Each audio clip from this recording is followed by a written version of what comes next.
Hello everyone, अभी हम पढ़ने वाले हैं रस। बहुत ही शानदार चैप्टर है, क्लास 10th का ये व्याकरण का लास्ट चैप्टर है और बहुत ही शानदार है।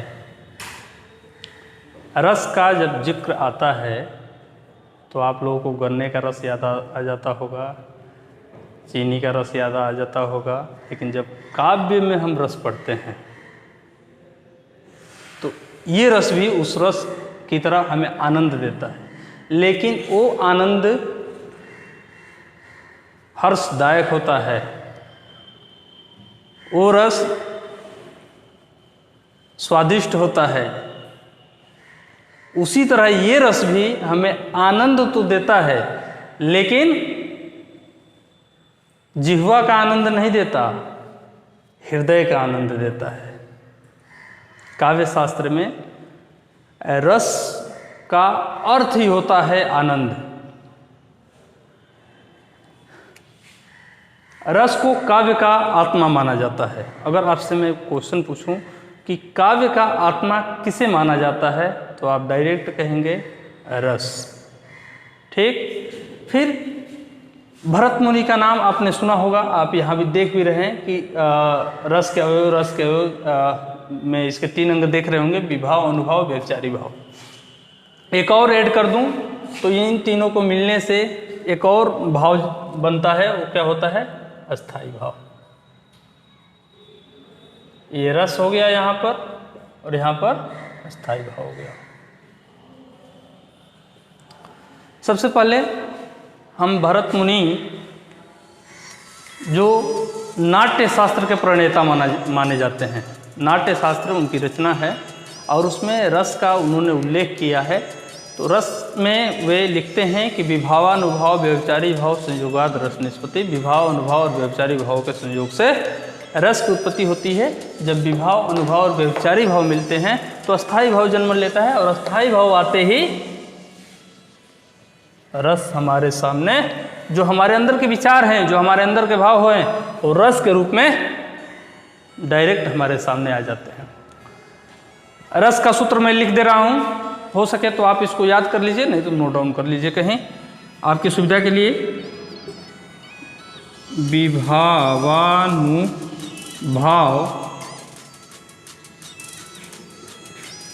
व्यभिचारी भाव संयोगाद्रस निष्पत्ति। देखिए, यही सेम है जो यहाँ पर है। ये विभाव हो गया, ये अनुभाव हो गया, ये व्यभिचारी भाव हो गया, और इन तीनों का जब संयोग होता है तो रस की निष्पत्ति यानी कि उत्पत्ति हो जाती है।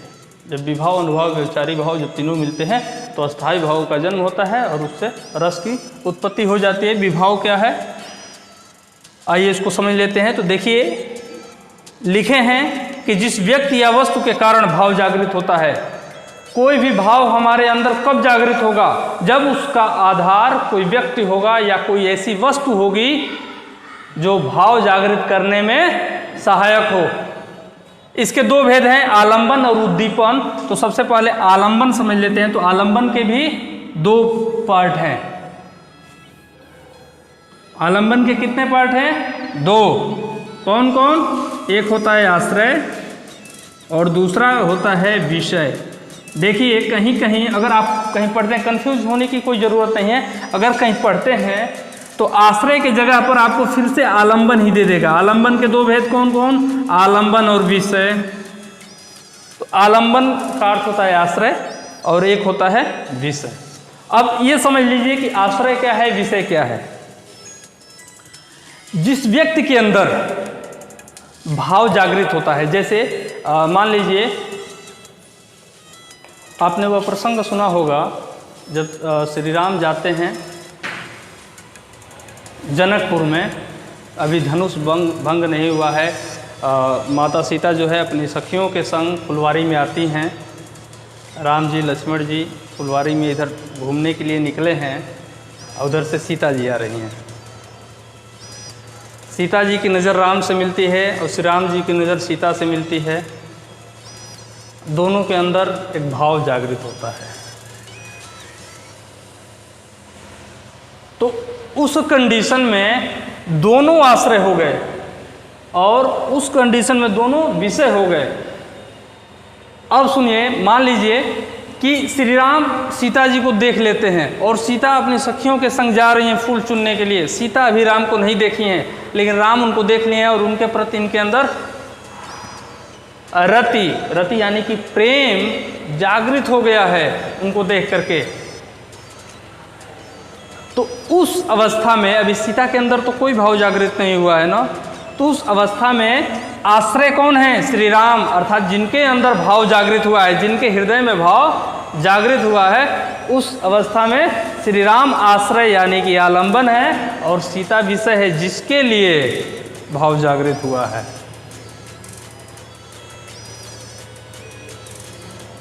अगर मान लीजिए कि आप कहीं जा रहे हैं रास्ते में और आपका बहुत बड़ा दुश्मन मिल गया जिसका आप बेसब्री से इंतज़ार कर रहे थे कि अगर कहीं अकेले मिलता है तो इसको मैं पुराना सबक सिखाऊंगा, तो उसको वो देखा नहीं है आपको, उसको देख करके आपके अंदर क्रोध एकदम उत्पन्न हो गया। तो उस अवस्था में भी बस प्रेम ही नहीं, उस अवस्था में भी आप आश्रय हैं और आपका दुश्मन विषय है। अगर कोई घृणित वस्तु देख लेते हैं, आपके मन में घृणा का भाव जागृत हो जाता है, तो जिस वस्तु को देखते हैं वो विषय हो जाएगा और आप आश्रय हो जाएंगे। इतना क्लियर है?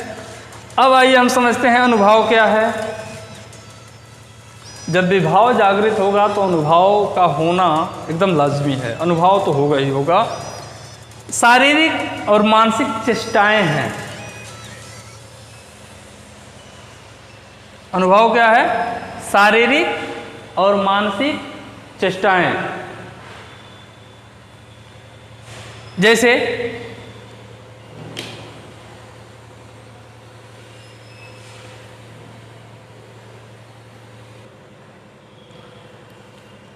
अभी हम विभाव में आलंबन समझ चुके हैं, अब उद्दीपन समझते हैं। उद्दीपन में उद्दीप्त करने वाले कारक। उद्दीपन का अर्थ क्या है? जो हमारे मन के भावों को उद्दीप्त करे। उद्दीप्त का मतलब तीव्र करे। अब फिर हम इसी एग्जाम्पल पर आएंगे, अनुभव में भी इसी एग्जाम्पल पर चलेंगे।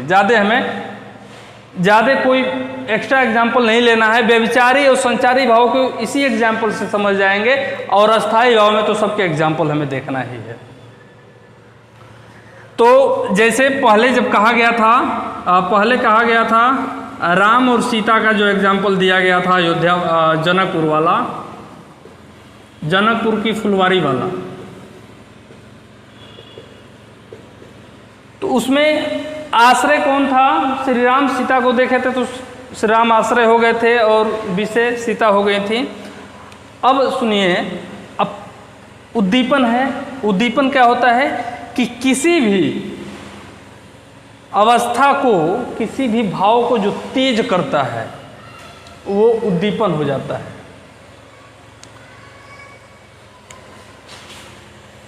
अब इसमें उद्दीपन में अगर हम श्रृंगार की बात करें, वहाँ पर श्री राम जब सीता को देखते हैं तो रति का भाव, प्रेम का भाव उत्पन्न होता है ना, तो वहाँ पर उद्दीप्त करने वाले कारक कौन कौन से हैं? फुलवारी में स्थान कौन सा है? फुलवारी है।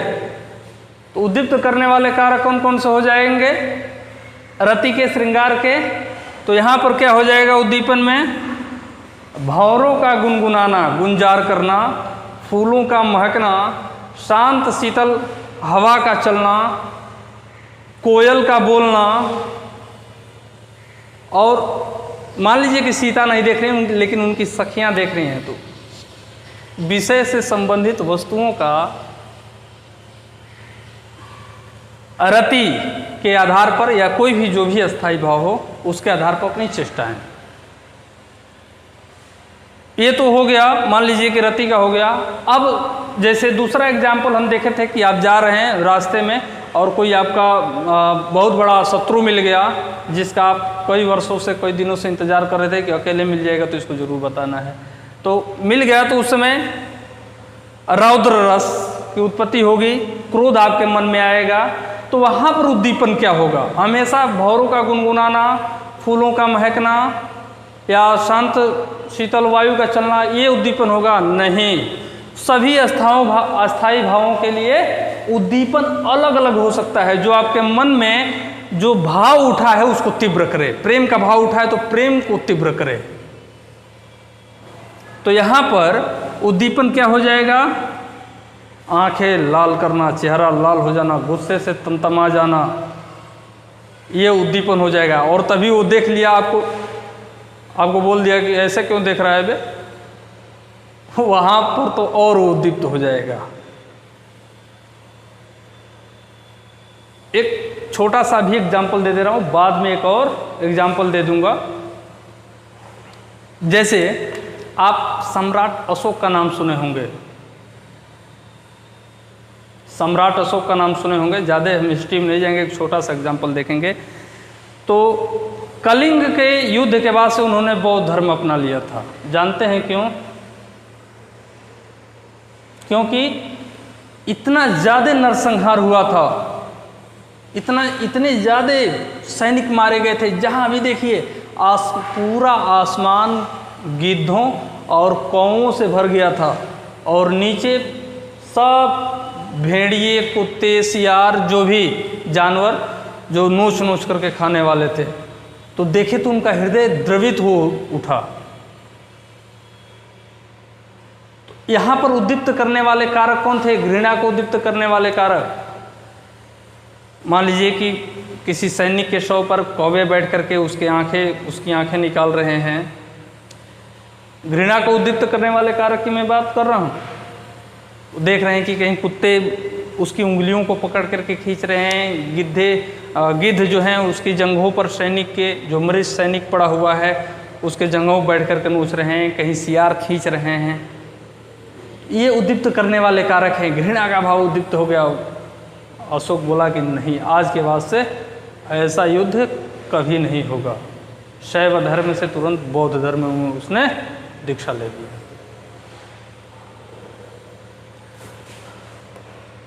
संचारी भाव नहीं, अनुभव समझते हैं। ये शारीरिक और मानसिक चेष्टाएं होती हैं। जब उद्दीपन, देखिए जब विभाव में आलंबन और उद्दीपन जब हो जाएंगे तो अनुभव होगा। अब श्री रामचंद्र जी क्या हैं कि सीता को देख चुके हैं, और प्रेम के जो भी उद्दीप्त करने वाले कारक हैं ये इसको और तीव्र कर चुके हैं, उनके अंदर के प्रेम को। और उस पर लक्ष्मण जी भी इनके साथ हैं। कौन है? लक्ष्मण जी। श्री राम जी से कहते हैं, अरे भैया सोचना क्या है, पूछ लीजिए कि कहाँ की राजकुमारी हो या तुम्हारा नाम क्या है। थोड़ा सा लज्जा भी आ रहा है कि छोटा भाई ऐसा कह रहा है या देख लिया मुझको, और थोड़ा सा सहारा भी मिल रहा है अब उनको। सीता जी देखती हैं, सीता जी अब देख लेती हैं श्री रामचंद्र जी को कि ये हमको देख रहे हैं। उनके अंदर भी श्री राम को देख करके रति का भाव उत्पन्न हो गया है। श्री राम तो देख ही रहे हैं। अब देखिए अनुभव में शारीरिक चेष्टाएं, मानसिक चेष्टाएं, सीता जी देख करके तुरंत लजा जाती हैं। श्री राम जी देखते हैं, मुस्कुराते हैं, आंखें नीचे कर लेते हैं। तो शारीरिक और मानसिक चेष्टाएं यहाँ पर दोनों हैं। देख करके लजा जाना, थोड़ा सा मुस्कुराना, मानसिक चेष्टा भी है मुस्कुराना और लजा जाना, इशारे करना, हाथ से बुलाना, ये सब क्या है? ये शारीरिक और मानसिक चेष्टाएं हैं। फिर व्यभिचारी भाव या संचारी भाव। संचारी भाव, इसको व्यभिचारी भाव भी कहा जाता है। इनकी कुल संख्या 33 है। जब आलंबन, उद्दीपन यानी कि विभाव, अनुभव, जब ये दोनों मानव मन में परिपुष्ट हो जाते हैं तो संचारी भाव का जन्म होता है। संचारी भावों की कुल संख्या कितनी है? 33 है। ये हमारे मन में यानी कि मानव मन में संचरण करते रहते हैं, पानी के बुलबुले के समान उठते मिटते रहते हैं, बनते रहते हैं, मिटते रहते हैं, बनते रहते हैं, मिटते। इसलिए इनको व्यभिचारी भाव भी कहा जाता है, क्योंकि अस्थायी नहीं रहते। ओके, इनकी कुल संख्या 33 मानी गई है। अब है, जैसे एक एग्जाम्पल मैं देख लूँ, एक एग्जाम्पल इसका भी देख लीजिए। तो एग्जाम्पल में इसके हम देखेंगे कि जैसे कोई स्त्री है, उसके पति के देहांत का उसको समाचार मिला है। अब वो क्या होता है कि पति के देहांत का जब समाचार मिलता है तो उसके मन में शोक का भाव जागृत होता है, तुरंत शोक का भाव जागृत हो जाता है और रोने लगती है, चिल्लाने लगती है।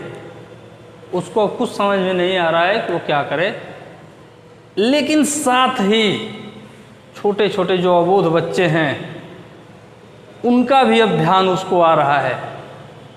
तो एक तरफ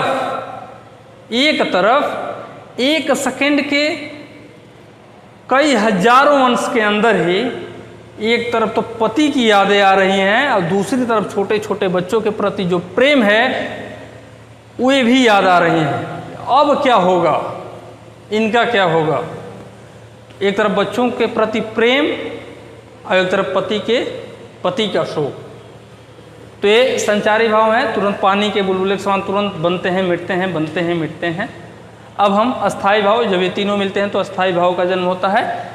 और अस्थाई भावों की संख्या, अस्थाई भाव 1 2 3 4 5 6 7 8 9, अस्थाई भावों की कुल संख्या 9 है। और +2, 9 + 2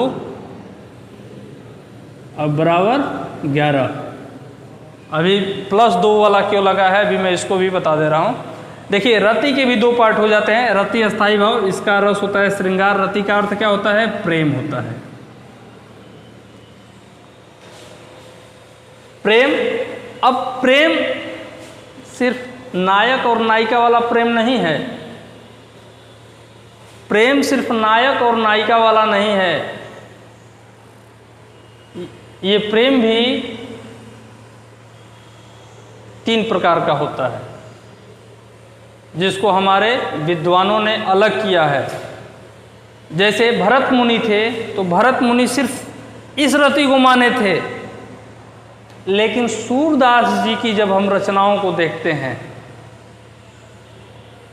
सूरदास जी की रचनाओं को जब देखते हैं तो उसमें एक और प्रेम हमारे सामने आता है, और माता पुत्र का प्रेम आता है। श्री कृष्ण और यशोदा का जो प्रेम है वो आता है हमारे सामने। तो वहाँ पर रति का एक और पार्ट हमारे सामने आ जाता है। कौन कौन? वात्सल्य रति।